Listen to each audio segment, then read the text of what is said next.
How to fix yellowish display in Realme. Hi everyone, this is Kate and I'm back with another video. Now let's get started with this video.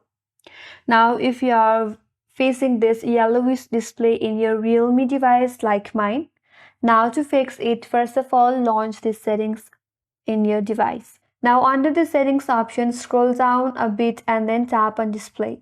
Now under this display, scroll down a bit and there you will find a night light option. Tap on it.